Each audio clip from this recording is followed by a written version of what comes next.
Hi, everybody. I'm excited to have Michal Langer here. She's been with Lemonade for over 6 years.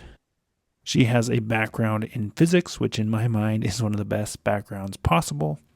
She led the pet product when it was starting, which has turned into a phenomenal product. She now leads a car product as well as being the chief product officer at Lemonade. So welcome, Michal. Thank you so much for being here, taking the time. Hi, good to be here. And it really is exciting. We're going to focus this interview on car. And it's really exciting to specifically talk about car because it's such an important part of the thesis and the potential upside. And so, any sort of detail we can glean as investors, we're going to be very excited to have that. And I thought at first we could talk about the telematics side of things. So, at Investor Day, you showed that 96% of Lemonade Car customers use telematics versus 9% of the industry. As well, you showed that 92% of Lemonade customers use continuous telematics versus only 1% of the industry. Why is there such a large discrepancy between Lemonade and the rest of the industry? Is it primarily because of the age and tech savviness of your customer base? Or are you better at nudging customers and convincing them to sign up and use it? Or is the user interface of Lemonade just that much better and more seamless? Maybe I'm assuming it's all of the above, but I'd love to hear your thoughts. How does Lemonade get so much buy-in for telematics while others struggle? So, it's a combination of things, as you mentioned, but I think there are inherent benefits to the fact that we're out of the bat telematics product. So everything is weaved with telematics in how we approach things, if it's pricing and underwriting and automation and our experience. So I think the high adoption is an artifact of how we built telematics. So I'll give you some examples. We don't have a customer base that we now need to, they bought one thing and now we need to convince them of the benefits of telematics and moving to giving us data.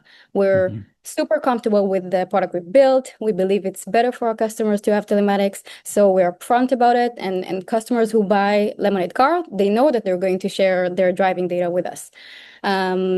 We also, I think other companies have multiple apps. So they have their main app, and then there's another app they need to convince the customers to download from the third-party provider. And with us, we have our one Lemonade app, which is, I think, beautiful and easy to use, and our customers use it. So they just, turn on location services, and that's about it.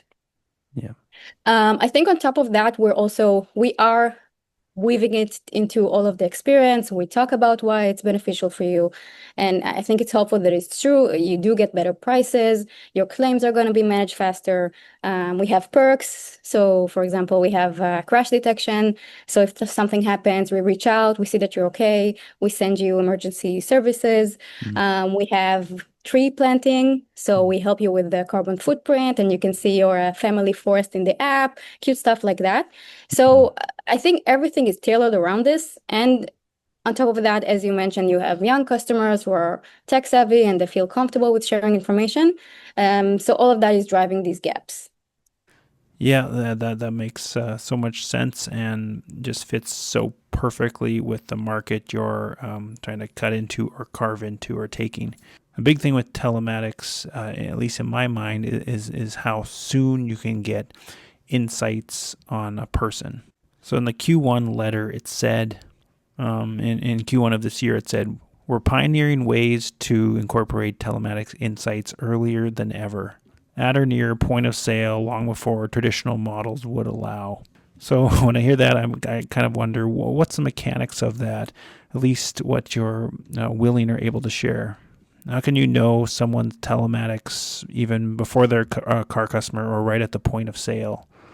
I would speculate maybe it's the free roadside assistance that lets you, get your foot in the door. Maybe there's other methods going on. What could you share with us there? So we build a really powerful brand for young consumers at this stage, and they're coming to us. And our way to get them to convert is giving them better prices than the rest of the companies. And that goes through knowing that they drive well. So it's a key priority for us to be able to price them as soon as they come to us. So the faster we do that, the better we're going to grow. So it's a big focus of ours, and I can't share too many details because I do feel like this is a secret sauce, and we have unique approach going into this. But I can share that we're looking at different things like customer self-assessment or third-party data or predictive models based on all of the information that we do know at the point of sale. And then after that, we're also looking into how fast, once you start driving with us, we're able to know how you're driving and with what confidence, and when we update your price. So all of these things are right now in tons of testing, and we're seeing really great progress. And I'll share probably later on when we're feeling more comfortable with sharing secret sauce. Yeah, for sure. And I would imagine you're trying to be not a car first company, but a car cross sell company. And I would imagine there'd be insights into, oh, you're a really great renters or pet customer. So maybe the data, or I assume the data might translate over then to show that you might be, or you could be, a good or safer driver as well. Another part of the telematics. Another question in a lot of people's mind when they start thinking about this in more detail is when you're talking about usage-based pricing and tracking miles and behavior. How do you know that the phone of the driver is actually the one driving? For example, how does Lemonade Telematics distinguish between that you're driving, or you're in the passenger seat, or you get in a rideshare vehicle, or maybe my wife picks up my phone and texts somebody, or changes the music, or whatever it is? How can you differentiate or tell that? Because that seems like a really critical thing to correctly measure somebody's driving behavior and risk. Yeah, so these things, there are advancements all the time, but I can tell you, if you're thinking about driver versus passenger, or it's a statistical model that, spits out the probability that this is the driver or the passenger, it's not 100% correct. So you could have instances where you're mixed up, but it's not enough to really make a difference in your pricing. We're looking for consistent patterns on your driving behavior that are going to tell us what type of driver you are. So if somebody has their daughter's boyfriend driving the car for one time, it's not gonna make the difference.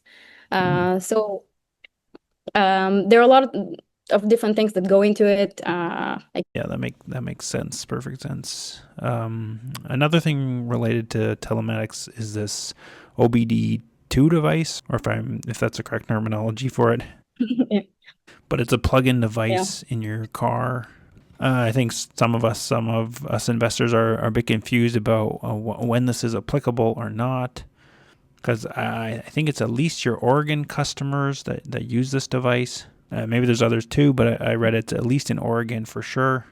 Car customers are using this plug-in device, and it tracks maybe your mileage, or maybe your car data, or also your telematics too. So why do you have that device versus, say, phone tracking only? Or tell us what that purpose of that device is. Yeah, I know there's a lot of interest in this area, so maybe I'll try to answer something a bit broad. Sure. So there are a lot of advancements in technology for collecting telematics data. There are different companies and providers, and they get advanced all the time. And that's not the focus for us. For us, we just care about getting the data. The magic at Lemonade happens with when the data arrives. So smoothing it out, using it for all the predictive models, understanding how you're driving, weaving it into our automation, those type of things. That's kind of where we're focused. So what we invested in is creating a system that's super flexible and agnostic, that whatever comes in, we're able to ingest it. So as these things advance, whatever is best, we're going to absorb it and do or whatever we want with it. And what's driving our decisions are assuming you have enough signal that you need for all these things. What's the best experience for our customers? So it's seamless and it doesn't bug them. And cost. Ideally, we don't pay for it and the customer doesn't feel it and we get all the data. We don't have a solution that solves all of those yet. So we were experimenting with different options, and each has advantages and disadvantages. So we have, in some places, a device, as you mentioned, in some places, a phone. We have places where people have the device and the phone together, so we can learn about the differences between them. So specifically, a device, it's better at accurate mileage collection, and you just plug it in and you forget about it, but then it has a cost and you need to ship it. And the phone is better at understanding handling a phone or distracted driving, and you just turn on location services, but then there are system notifications. So there are pros and cons to both of them, and we keep tracking and improving and using whatever is available, but at the end, we want to either have just a drop down when you purchase and you can use whatever feels more comfortable for you, or there's one thing that will triumph all the other ways. There are cameras, there's connecting directly to the car. So we're keeping track of everything until we have the perfect solution. Yeah, that makes sense. Are there any regulatory environments, say state by state, that says, oh, you must have one of these devices plugged in to accurately track miles or things like that? Yes. Some states are stricter than others, and for example, if we charge you by the mile, we need to prove that it's really, really accurate. So, you might we prove that it's accurate, and we share a lot of data, and depends on the state, but yeah. Yeah. And when you guys collect all of this data, is it then taken and used by your own in-house systems that are analyzing and getting the insights from it? Because I understand that going back to the percentages, Lemonade's 90+% of usage of telematics versus the industry's a tiny fraction of that. But that tiny fraction, my understanding is they mostly use a third-party solution, an off-the-shelf product that they'll then take and say, well, this can actually look at and take my data and analyze it and give me the insights that I need. Are you guys using those at all, or maybe even just using them as to see the benchmark or sort of the baseline of what's out there in the marketplace? And then are you analyzing the data yourself with your own in-house systems? So we're using different providers to get the data, the telematics data, and then once it got to us, we're building the models to predict driving and everything, because you want to connect everything to your claims and your customers, and that's how you get to most accuracy. So that's the direction we're going with. Yeah, as of today. For sure. That's awesome. Can we maybe touch on California? And it feels like cars a little bit confusing because there's different requirements and rules in different states that sort of change. It's all one car product, but they kind of change how it looks and behaves a little bit. And maybe there's other states that are even better, or other examples as well that you want to share. But my understanding is California is a little bit different with telematics. They allow telematics for accurate per mile pricing and driving, but they don't allow it to be used to measure somebody's safety of driving. Am I understanding that correctly? That is correct. So in California, we're able to use telematics in order to change your price based on how much you drive, which is still a really big indicator. It's basically predicting exposure and risk, but not based on how you drive. Right. Maybe one day it will change. I hope we can prove why this is really beneficial for our customers. But it's just a part of the job. We need to navigate the restrictions in each state. In general, I think what you're alluding to is the fact that we have in different states we have different programs that we're learning from.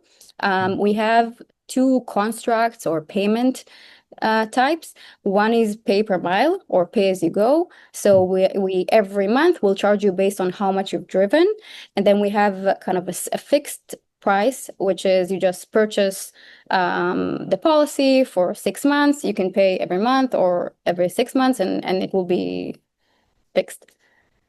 Yeah. So maybe those are the things you're seeing that are might be different between different states sometimes.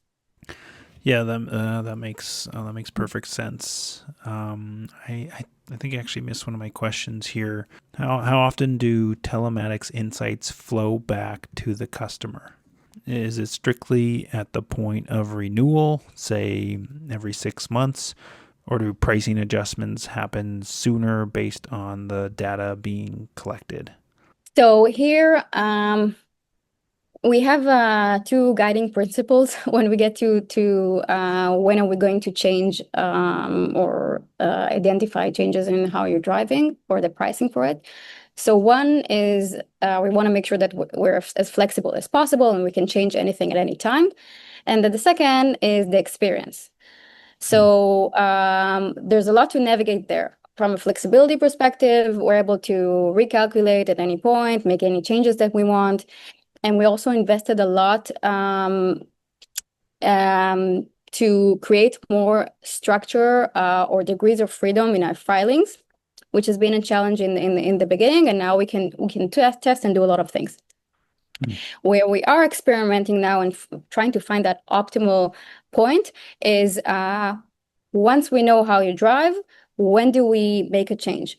And we're experimenting there. So largely it's at renewal, but we're really trying different ways and points in time where we can update sooner.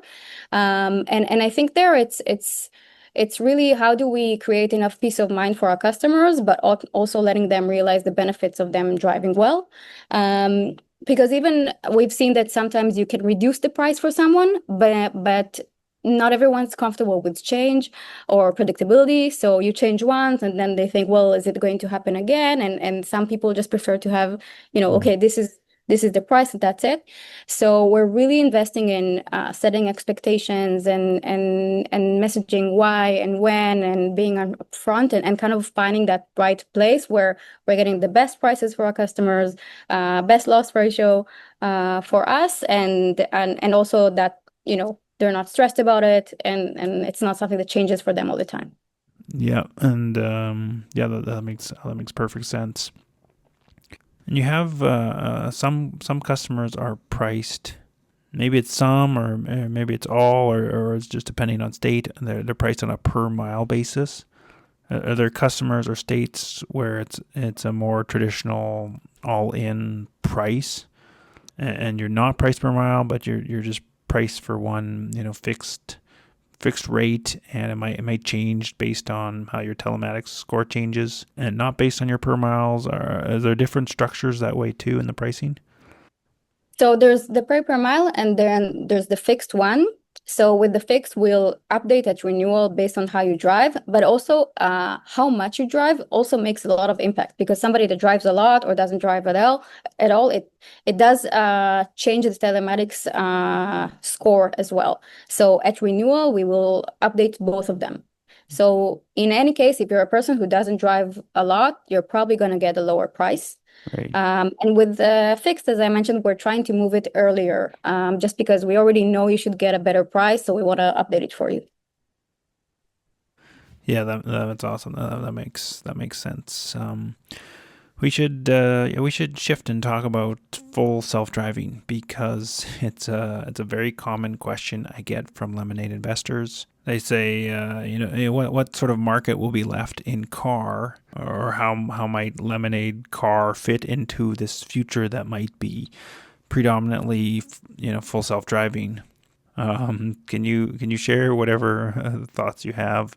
I know that's a big, pretty open topic. What thoughts you have on full self driving, risks it might pose, and also opportunities it might create for the Lemonade Car product? Okay. So obviously this is an area that's very interesting for us and we're following it very closely. Um, I think the change here is not going to be a binary change, right? It's going to be something gradual. There's going to be a certain percentage that the car is driving versus the person is driving. And so I think innovation here is going to be in the form of lower prices for the percentage that you're not driving or different structures or coverages. So I think in that sense, we're really set up well for innovating in this area because we're really focused on pricing really well every single mile, whether that mile is driven by a car or by a human. So we'll just know that by a car, it's driving safer. So it will get a lower price. And, we're very open to changes and we can change whatever we want at any point. So we're working on future integrations that are going to help us understand every autonomous mile better and how it's progressing. So definitely something we're tracking and excited about. I will just say that, it's hard to predict anything about the future. Who knows? Right now, it looks like it's going to take a while, but even let's say things get so much better and it's more prevalent and TAM decreases by 10% or 20% in the next few years. Maybe it's something that Progressive and Geico will be concerned about, but for us, like car is still going to be infinite. We can 10x and then we can 10x again. So it's not going to touch us anytime soon. So by then, I think we'll be ready. Yeah, for sure. And in my mind, say you go out, far out from now, 10 years from now, 20 years from now, and autonomous full self driving robo taxis are more and more a part of life, and they drive safer than even the safest driver right now. So maybe all the cost for that risk is slowly shrinking down to a certain kind of baseline risk amount that still covers things that could go wrong, weather events that happen, vandalism, whatever. There could be different coverages. Even if sort of your premium per car decreases or your risk per car decreases, in some ways the other costs associated with the product for an insurance company, such as selling the product, the customer service side of things, the handling of the claims, those are still going to be sort of a fairly fixed amount of cost, no matter what the size of the policy is or how safe or unsafe the driver is or the vehicle is. So in that kind of world, I feel like what you guys are building will have an even stronger advantage, because those are the parts of the business that you guys can automate more and more and shrink down, versus say a That's right. legacy company that maybe their whole solution to those parts of the business are just to hire more people.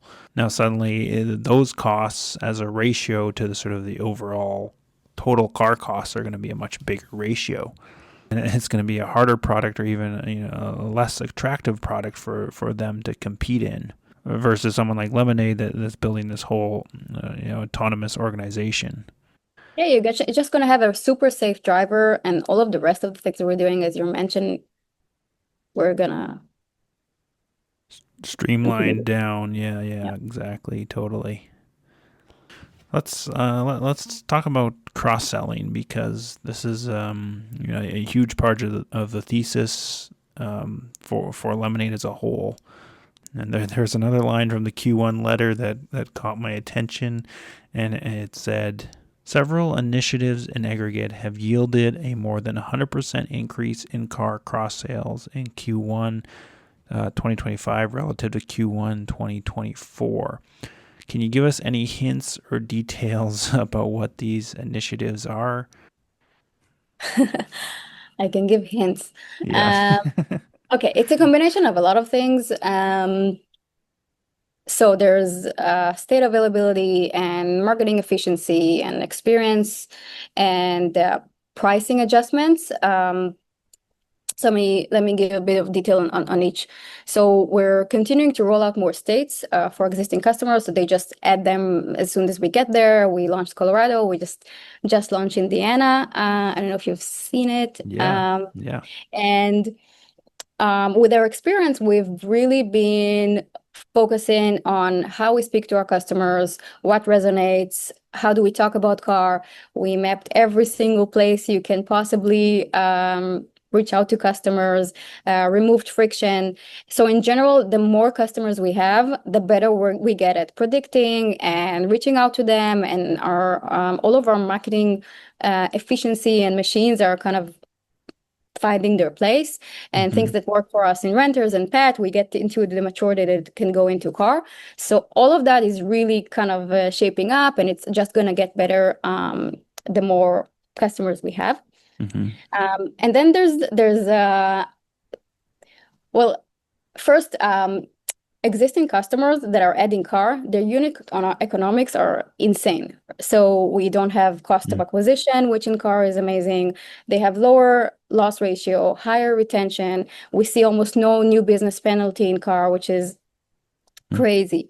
So we have a lot to play with. So we're giving them more discounts, which is obviously very helpful to get them to buy. And then Hmm. in addition to that, we touched on this a little bit before, but we know a lot of things about our existing customers, so we can predict who from these renters or pet customers can be a really great car customer, and then we're able to give them even more discounts. So we Hmm. have customers that are existing, and we know that they're going to be good, that they're getting amazing prices. So that's very, Hmm. very helpful. And Yeah. if anyone's watching this and you have Lemonade and a car is available in your state and you're not checking us out, it's really like I just feel bad because it's money on the table. So you better, just check. Yeah, for sure. That'd be good. No, and I saw the Indiana announcement yesterday, and Colorado not that long ago, and I think it even said or suggested that there'd be more states planned this year. So maybe this question is a little bit obsolete already, but I'll ask it anyways. You guys have 2.5 million customers, and most of those are non-car customers, and they probably have premiums of, say $3 billion or more of car premiums they're spending elsewhere. Is there anything, potentially or possibly holding back car from, cross-selling to this existing, base of customers? For example, is the loss ratio not exactly where it needs to be, or is the claims process infrastructure still being tweaked as more volume is being added to it and it's continually improved? Are there product level improvements that are still being implemented, or is it simply waiting state by state for the regulators to approve things and move things forward? Or yeah, maybe it's a combination of all of these factors together that changes how quickly or aggressively it's rolled out. But I'd love to hear your view on what, if anything, is holding it back from accelerating the growth of car even faster. And maybe there's not much left. Maybe we're hitting we're at an inflection point that we're hitting right now, and we'll see the acceleration occurring. Yeah, where you're covering every single possible reason to move back. Um, I'll tell you this. Car is this wild horse. We can, let it go and let it explode, but we want to do it really carefully because it's a massive product and it can also do a lot of damage. So Mm. we're being very thoughtful about it. It's a strategic product for us.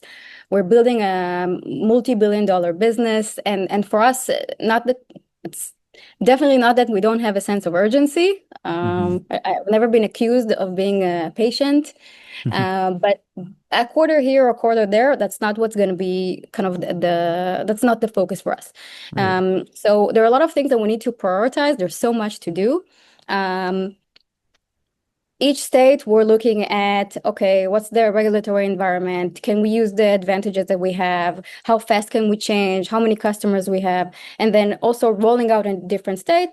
We're also mapping that versus working on existing things. So, I've shared a bunch of experiments we're doing, and we're seeing a lot of things that are working. And then, you see something that's working and you're swarming in, and then you keep iterating and swarming in.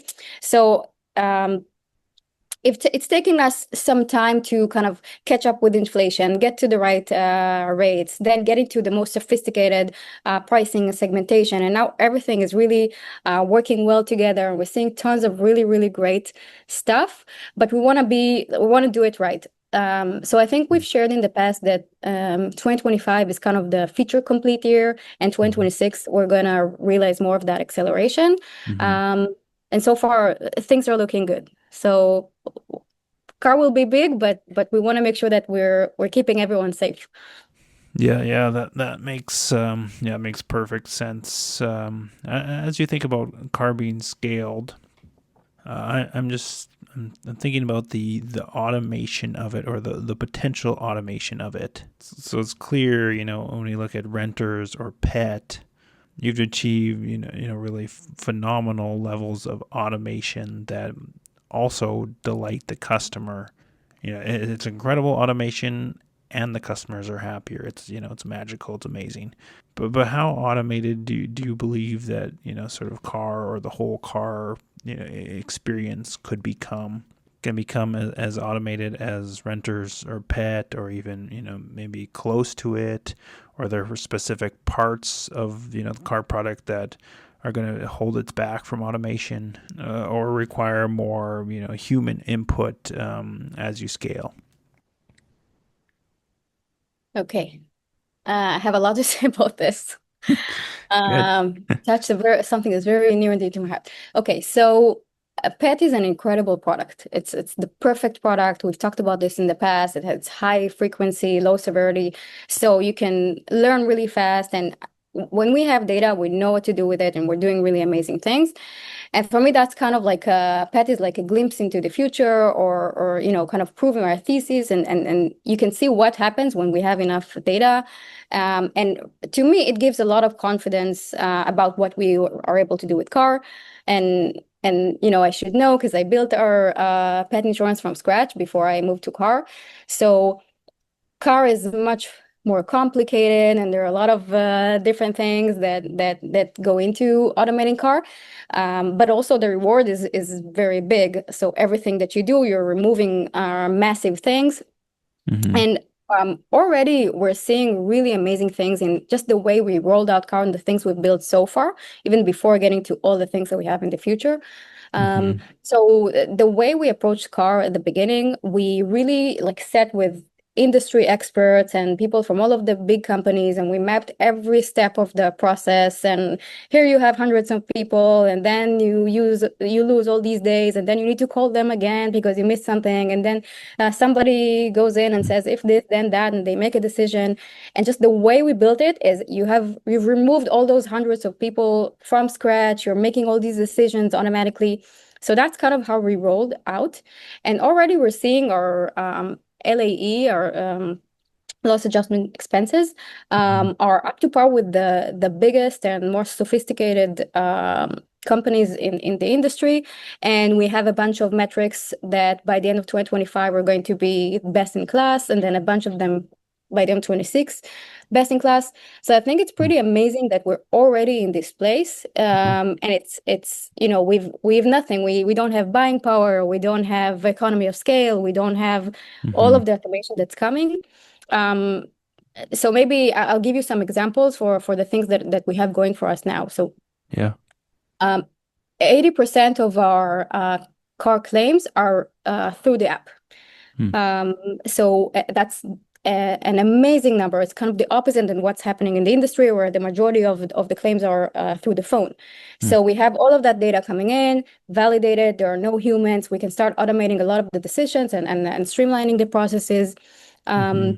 We have, for example, something happens, they open the app, and we can show them the shops that they have near them that are our internal shops. And it's Mm, important because we vet these shops so they have good experience, but we're integrated with them. So we save a lot of money on people going to these shops. And it's something that mm, other companies are really working hard to get that into high percentage. And we basically just have that percentage super high from the beginning. mm, Um, then on top of that, you layer telematics. So we know what happened. Like we know when the crash happened, the speed, the severity, where the hit was, where were you? So we can identify fraud. There are a lot of things that we just know based on telematics, like we can understand if there was a total loss or who's at fault sometimes. So that allows us to streamline a lot of things. So mhm, um, this is, I think if you and I spoke a year ago, I would say, and we have a roadmap with tons of things and automation, but with the things that happened in the mm, past few months, even that's been, blowing our mind, and very soon we're going to have AI agents that are verifying things and following up and summarizing and assessing. So I think there's no limit to what we can do with car. It's very, very exciting for us. And mm, we're touching every cost layer with, less humans, less time, better mm. experience, less fraud. So feeling very, very good about our car automation. That's really exciting. I love that idea that you think through the whole process. You think through and map out every possible little scenario. And now there's a decision, and there's a tree of other decisions that go this way or that way, and that takes Exactly. very, very careful, detailed thought to do that, very well. And I think that's one of the things Lemonade does so exceptionally well, is thinking through those processes, and it's all part of this broader building this autonomous organization and seeing where all of the sort of little incremental value steps lie. And what's really, really significant and what's not, and how do these pieces interact with each other. But yeah, that's super interesting. I think a lot of people, if they've tracked Lemonade at all, they could kind of imagine or picture that, yes, the sales side of things that could be automated pretty well. The customer service side of things, whether you're, asking a question or changing your address or learning, something about your policy or changing or tweaking something about it, that could all be pretty automated as well. I think where people would get more stuck is on the claims side of things. But if you think about it, like some examples you gave there, that could probably be broken down, and especially as you get more and more and more data, you can get more and more certain that oh, this is a claim we can automatically pay out and approve, or this is something we have to be more hesitant on. And that was also a really interesting nugget you shared, that you're integrated with these mechanic shops. And I think you kind of alluded or mentioned that you'd get even better pricing from those, just because of the trust that's there, maybe the contract and the volume that might be done more through them. You have contracts and you don't have fraud, but mainly the process is streamlined and it's automated, so we don't have humans involved. So that obviously saves us costs. Yeah. Things are faster, and in general, the reason we recommend our customers is because we know these are good shops that are going to give them the best experience, but also Yeah. we're going to manage the claims so much faster, so it's better for them. So it's good for everyone, Yeah. which is why we're recommending it, but obviously saves us costs. That's awesome. And you guys acquired Metromile. I guess it was about 3 years out, right? What are your thoughts on the acquisition now, 3 years out from it? So Lemonade, I think when we have data, we know what to do with it, and we're really, really, really good at it. I think that's something I feel comfortable saying, and I keep repeating it. But it really drives everything for us. And getting data is painful. It takes time, which we always feel like we don't have, and you need to lose money in order to get it because claims and loss ratio.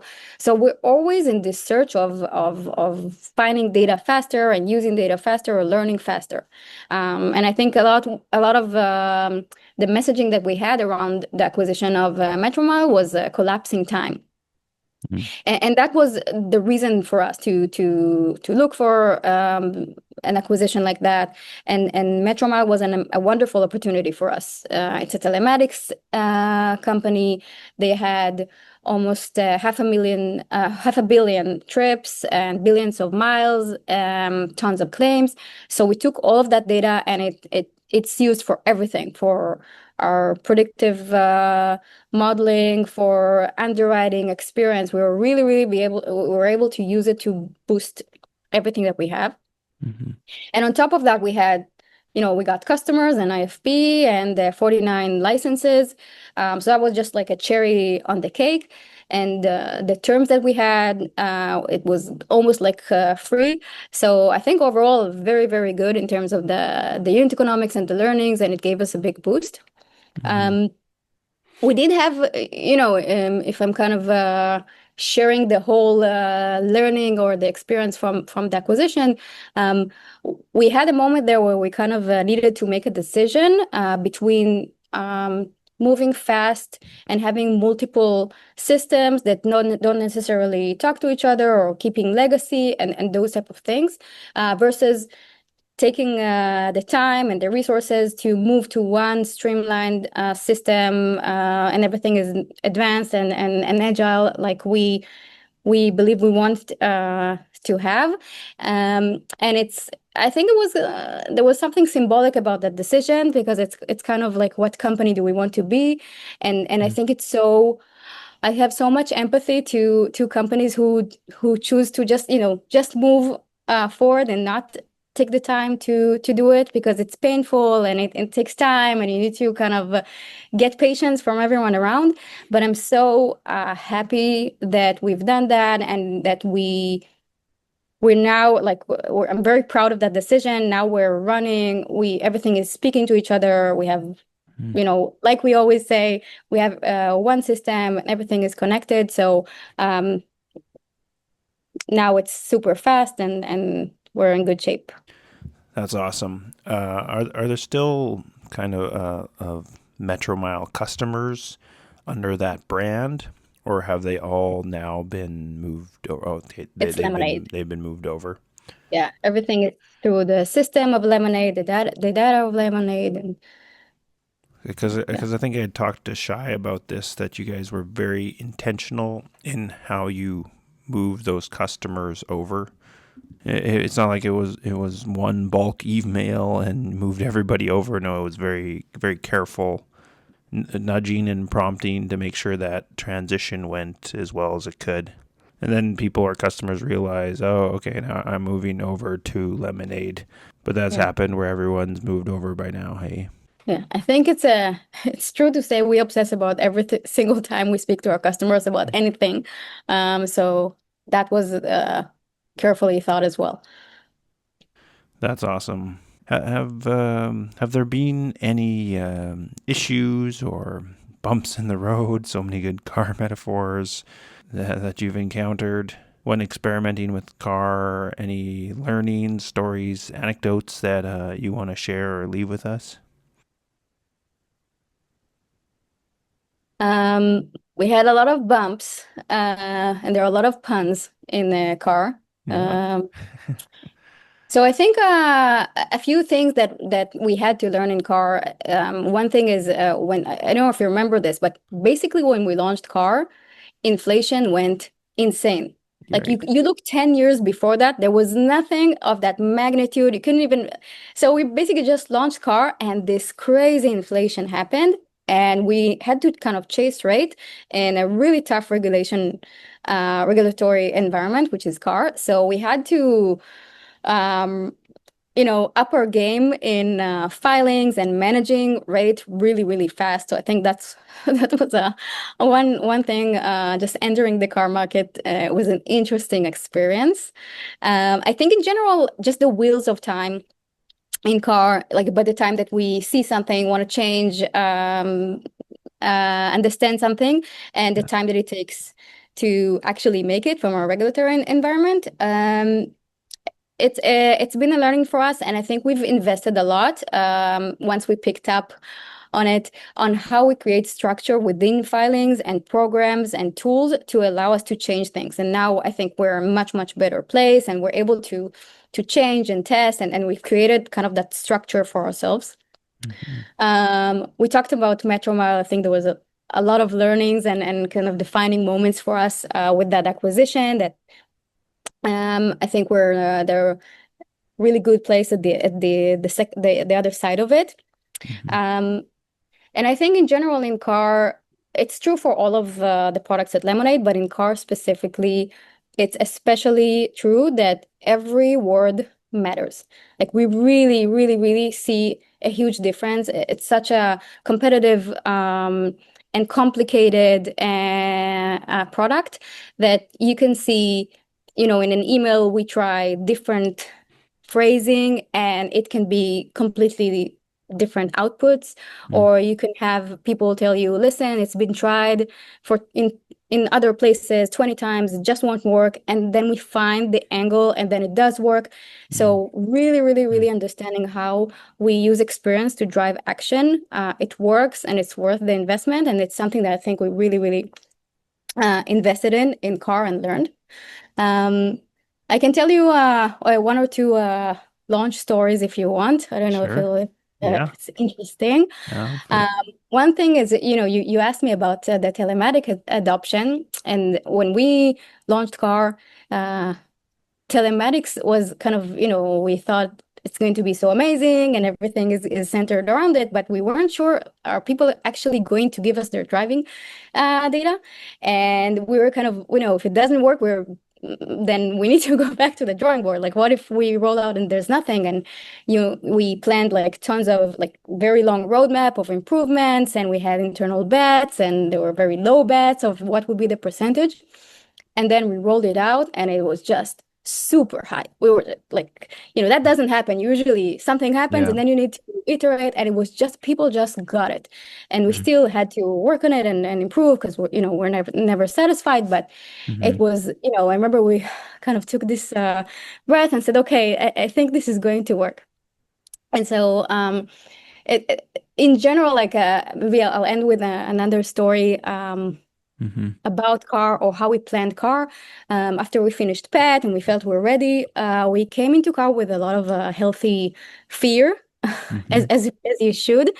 And we kind of thought and planned on how we're going to get into the market, what's going to be the advantage, how do we approach this. And I had these experts across Lemonade who have been in the industry for many, many years in claims and insurance and legal and finance. And we would come to them together or separately, and kind of show, okay, here's how we're planning to do this. And I would say, listen, tear this apart. Like, tell me all the reasons it's going to fail. And they would, and they would say, this is, you're going to fail, it's not going to work. And then I would go back to the drawing board and then come back again. Okay, how about this? And like back and forth again and again, until I remember one time I came and I showed the latest to one of the experts that we have in claims, so I think very highly of. And he looked at it, and I remember he kind of paused and he said, oh my God, we're going to win this. And I remember I didn't even need to hear him say it. I saw it in his eyes. I saw like this thing, okay, this is going to work. So for me, that's kind of the story of car in general. I think we're not afraid of what can go wrong, or what's a disadvantage. We're excited about understanding it and turning it into an advantage. And car is inevitable. Like, we have such a good product, which our customers already really like, and we have telematics and technology and automation and existing customers. It's all going in the right direction. And I think we're going to be relentless and thoughtful about it until it's just going to take over. So yeah, it's very, very, very interesting and exciting to work on car, and I think the rest of the team feels that way too. Awesome. Well, we'll end it there. And thanks so much for your enthusiasm. Can't say anything after this. Yeah. Yeah. And thank you for taking the time and unpacking more of car for us. And Thank you. there's a growth investor named Neil Mehta who I came across. A question he has when he's evaluating a company, and he says, are there best days ahead or behind for this company? And from my perspective, the answer for the question is for not only Lemonade the company, but LMND the stock. It's just it's a resounding yes, yes, yes. The best days are most definitely ahead. There's just so much exciting potential, and on the cusp of really incredible things happening, and sort of an inflection point. And so much that's going to take off in the next few years. So yeah, really exciting times, and it's so great to have you here again. So thanks once again. Thank you. Anytime. Hope you enjoyed my interview with Michal Langer, head of CAR. If you want to learn more about LMND Investment, I encourage you to watch their Investor Day from November 2024, or check out my Patreon where you can see my in-depth Lemonade model. Thank you so much for watching, and remember, it's in the bag.